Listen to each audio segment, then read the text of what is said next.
Oh, look, we all know women earn less than men, and we hear many explanations for it. It's because women work part-time, they take career breaks to bring up their family, they choose to work in low-paid professions. But guess what?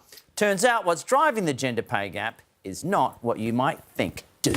The myth. The gender pay gap exists because women take lower paid jobs. While more men are lawyers and bankers, more women are nurses, carers, teachers. Yeah, so to a certain extent, we've debunked the myth. That's Elise Dwyer from not-for-profit economic research group E61 Institute. Using tax data, they did a little digging into the gap between men and women's wages. In Australia, the median gender pay gap is 19%, or in dollar terms, a female worker is paid nearly $18,500 less per year. We find that women working in lower paying occupations accounts for about 20% of the total gender wage gap. The remaining 80% of the gender pay gap, that's driven by men being paid more than women with the same occupation. I don't understand why, but it is what it is, yeah. Pretty sad, yeah, pretty upset. I think it may exist, but to what extent, I'm not sure.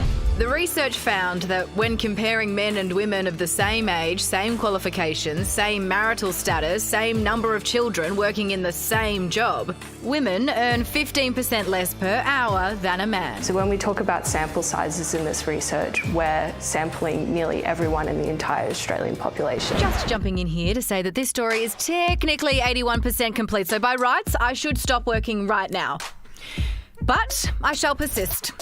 Which brings us to myth number 2. Women work part-time or switch jobs. Because it turns out the main factor driving the pay divide is personal. Being married with kids having a far greater impact on the wages of a woman than the wages of a man in the same job. Men, relative to women, do earn more after the birth of their first child. This is a finding we see both in Australia and also abroad as well. So if women are paid less just because they're women, what hope is there of closing the gap?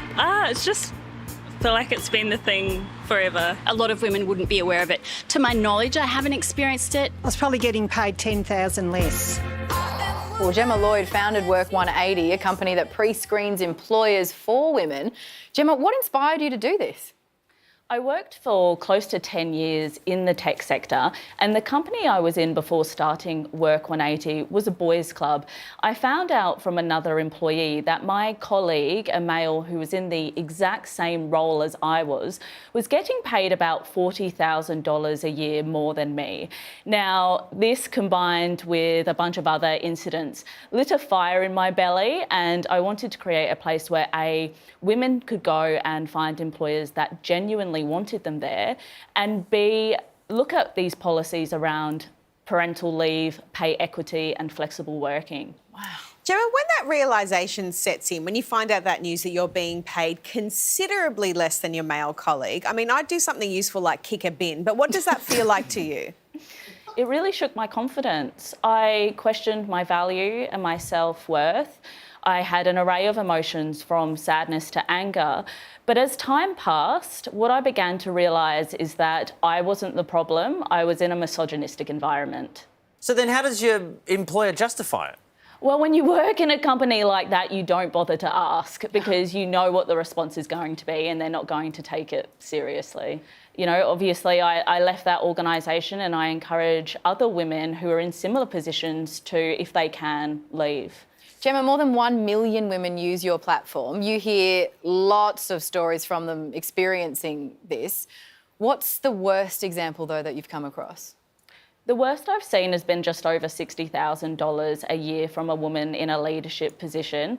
The average we tend to see, because we do get a lot of inquiries, is about 10 to 15K difference. Wow. Usually in this situation, the problem is it's systemic. It's just always been there. So when you create a platform like this to try to implement change, how do you find men react to it? I like to think that most men appreciate what we do because equality means they can have better paid parental leave and flex, etc. But the reality is, when we put a post out about the gender pay gap on social media, we get trolled with a lot of very offensive comments, 99% of which are from men. Wow.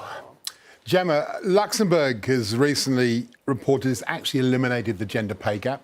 Women are now out-earning men, so there is is hope that change is possible. Gemma, what do we need to do to close that pay gap? We need to destigmatise men being able to take paid parental leave and flexible working and take up more of that fair share of the domestic load.